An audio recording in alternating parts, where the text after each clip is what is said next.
ಇನ್ನು ಮಧ್ಯಪ್ರಾಚ್ಯದಲ್ಲಿ ನಡೀತಾ ಇರುವಂತಹ ಯುದ್ಧ ಅರಬ್ ರಾಷ್ಟ್ರಗಳು ತತ್ತರಿಸಿ ಹೋಗ್ತಾ ಇವೆ. ಮಧ್ಯಪ್ರಾಚ್ಯದಲ್ಲಿ ಆಗ್ತಾ ಇರುವಂತಹ ಒಂದು ಯುದ್ಧದಿಂದಾಗಿ ಅರಬ್ ರಾಷ್ಟ್ರಗಳ ಮೇಲೆ ದಾಳಿ ಕೂಡ ತೀವ್ರಗೊಳಿಸಿದೆ. ಈಗ ಇರಾನ್ ನೋಡಿ, ಇದುವರೆಗೂ ಕೂಡ ಇರಾನ್ನಲ್ಲಿ ಕೆಲವೊಂದಷ್ಟು ಪ್ರಮುಖ ಕಟ್ಟಡಗಳನ್ನು ಗುರಿಯಾಗಿಸಿ ನಡೀತಾ ಇದ್ದಂತಹ ದಾಳಿ ಅಥವಾ ಅವರ ಸೇನೆ ಮೇಲೆ ನಡೀತಾ ಇದ್ದಂತಹ ದಾಳಿ, ಆದರೆ ಈಗ ಅಂತಾರಾಷ್ಟ್ರೀಯ ವಿಮಾನ ನಿಲ್ದಾಣದ ಮೇಲೂ ಕೂಡ ಅಟ್ಯಾಕ್ ಆಗಿದೆ. ಸೊ ಡ್ರೋನ್ ಮೂಲಕ ಇರಾನ್ನಿಂದ ಒಂದು ಭಯಾನಕ ದಾಳಿ ಆಗಿರುವಂಥದ್ದು. ಸೊ ಹಾಗಾಗಿ ಇರಾನ್ನ ಡ್ರೋನನ್ನು ಈಗ ಸದ್ಯಕ್ಕೆ UAE ಸೇನೆ ಹೊಡೆದುರುಳಿಸಿದೆ. ಇರಾನ್ ಕೂಡ ಪ್ರತಿಯಾಗಿ ಏನು ಒಂದು ಡ್ರೋನ್ ಅಟ್ಯಾಕ್ಗಳನ್ನು ಮಾಡ್ತಾ ಇದೆ.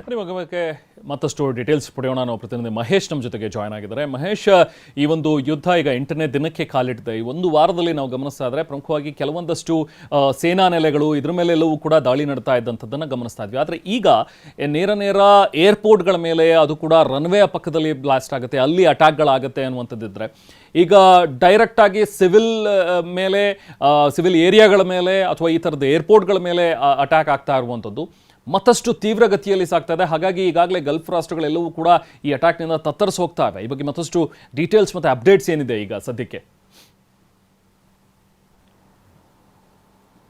ರೆಮಾನ್, ಖಂಡಿತ ದಿನದಿಂದ ದಿನಕ್ಕೆ ಯುದ್ಧದ ಕಾರ್ಮೋಡ ಹೆಚ್ಚಾಗ್ತಿದೆ ಅಂತ ಹೇಳ್ಬೋದು. ಇದುವರೆಗೂ ಕೂಡ ಏನು ಸೇನಾ ನೆಲೆಗಳು ಮತ್ತು ಇತರ ಒಂದು ಯುದ್ಧ ನೌಕೆಗಳು ಟಾರ್ಗೆಟ್ ಮಾಡಿ ಹೊಡಿತಾಯಿದ್ರು ಅಂತ ಹೇಳ್ಬೋದು. ಆದರೆ ಈಗ ಏನು ಏರ್ಪೋರ್ಟ್ ಮತ್ತು ಖಾಸಗಿ ಜಾಗಗಳನ್ನ ಏನು ಸೇರಿಸಿ ಹೊಡೆಯುವಂಥ ಪ್ರಯತ್ನ ಕೂಡ ಮುಂದಾಗ್ತಾ ಇರುವಂಥದ್ದು. ಇಸ್ರೇಲ್ ಮತ್ತು ಇರಾನ್ ಯಾವ ಹಂತಕ್ಕೆ ಹೋಗಿದೆ ಅಂತ ಹೇಳಿದ್ರೆ ಸಿವಿಲಿಯನ್ಸ್ ದಾಳಿ ಮಾಡುವಂಥ ಪ್ರಯತ್ನ ಕೂಡ ಮಾಡ್ತಾ ಇರುವಂಥದ್ದು. ಈಗಾಗಲೇ ಸಾಕಷ್ಟು ಸಾವು ನೋವು ಕೂಡ ಅತಿ ಹೆಚ್ಚಾಗಿ ಆಗಿರುವಂಥದ್ದು. ಮಕ್ಕಳು ಸೇರಿದಂತೆ ಸರಿಸುಮಾರು ಸಾವಿರಾರು ಜನ ಇರಾನ್ನಲ್ಲಿ ಈಗಾಗಲೇ ಮರಣ ಒಪ್ಪಿದ್ದಾರೆ ಅಂತ ಹೇಳ್ಬೋದು. ಮತ್ತು ಇಸ್ರೇಲ್ ಕೂಡ ಏನು ಈ ಒಂದು ವೇಳೆ ಏನು ಇದರಲ್ಲಿ ಇರಾನ್ ಕೂಡ ತಾನು ಕೂಡ ಏನು ಕಮ್ಮಿ ಇಲ್ಲದಂತೆ ಇಸ್ರೇಲ್ನ ಟಾರ್ಗೆಟ್ ಮಾಡಿ ಹೊಡಿತಾ ಇರುವಂಥದ್ದು. ಪ್ರಮುಖವಾಗಿ ಈಗ ಇದುವರೆಗೂ ಬಂದಂಥ ಮಾಹಿತಿ ಅಂದರೆ ಇವತ್ತಿನ ಮಾಹಿತಿ ಪ್ರಕಾರ ಗಲ್ಫ್ ರಾಷ್ಟ್ರಗಳಿಗೆ ನಾವು ಕ್ಷಮೆಯಾಚನೆ ಮಾಡ್ತೀವಿ ಅಂತೇಳಿ ತಾತ್ಕಾಲಿಕ ನಾಯಕತ್ವ ಮಂಡಳಿ ಏನಿದೆ ಇರಾನ್ ಒಪ್ಪಿಗೆ ಕೂಡ ನೀಡಿರುವಂಥದ್ದು. ಅಂದರೆ ಇನ್ನು ಮುಂದೆ ಗಲ್ಫ್ ರಾಷ್ಟ್ರಗಳ ಮೇಲೆ ನಾವು ಯಾವುದೇ ದಾಳಿ ಮಾಡುವುದಿಲ್ಲ ಅನ್ನೋದು ಕೂಡ ಕ್ಷಮೆಯಾಚನೆ ಮಾಡಿರುವಂಥದ್ದು ಕೂಡ ಈಗ ಗೊತ್ತಾಗ್ತಾ ಇರುವಂಥದ್ದು. ಅಂದರೆ ಇದುವರೆಗೂ ಇಸ್ರೇಲ್ನ ಮಾತ್ರ ನಾವು ಟಾರ್ಗೆಟ್ ಮಾಡ್ತೀವಿ ಇನ್ನು ಮುಂದೆ, ಹೀಗಾಗಿ ಅಕ್ಕಪಕ್ಕ ಇರುವಂಥ ನೆರೆಹೊರೆಯ ರಾಷ್ಟ್ರಗಳಿಗೆ ನಾವು ಕ್ಷಮೆಯಾಚನೆ ಮಾಡ್ತೀವಿ ಅನ್ನೋದು ಕೂಡ ಈಗ ಹೇಳಿಕೆ ನೀಡ್ತಾ ಇದ್ದಾರೆ. ಆದರೆ ಈಗ ಏರ್ಪೋರ್ಟ್ ಸೇರಿದಂತೆ ಬೇರೆ ನಾನಾ ರೀತಿಯ ಸ್ಥಳಗಳನ್ನು ಟಾರ್ಗೆಟ್ ಮಾಡಿ ಹೊಡೆದಿರುವಂಥದ್ದು ಕೂಡ ಸಾಕಷ್ಟು ಏನು ಸಾವು ನೋವು ಕೂಡ ಉಂಟಾಗಿರುವಂಥದ್ದು. ಗಲ್ಫ್ ರಾಷ್ಟ್ರಗಳು ತತ್ತರಿಸಿ ಹೋಗಿರುವಂಥದ್ದು.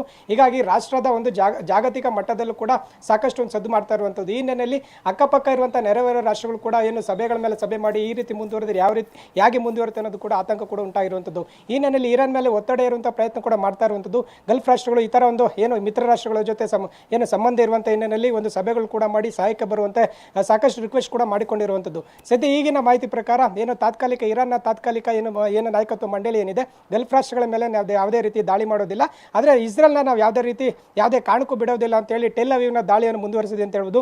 ರೆಡ್ ಅಲರ್ಟ್ ಘೋಷಣೆ ಮಾಡಿ ಸಾಕಷ್ಟು ಒಂದು ಇತರ ಒಂದು ಸ್ಥಳಗಳ ಮೇಲೆ ದಾಳಿ ಮಾಡ್ತಾ ಇದೆ ಅಂತ ಹೇಳ್ಬೋದು. ಏನು ಖಾಸಗಿ ವಿಮಾನ ಸಂಸ್ಥೆಗಳಾಗಿರ್ಬೋದು ಮತ್ತೆ ಏರ್ಪೋರ್ಟ್ ಸ್ಥಳಗಳು ಸೇರಿದಂತೆ ಸೇನಾ ನೌಕೆಗಳಾಗಿರ್ಬೋದು ಮತ್ತು ಯುದ್ಧ ನೌಕೆಗಳ ಮೇಲೆ ನಿರಂತರವಾಗಿ ದಾಳಿ ಮುಂದುವರಿಸಿರುವಂಥದ್ದು. Rehman, okay, thank you Mahesh.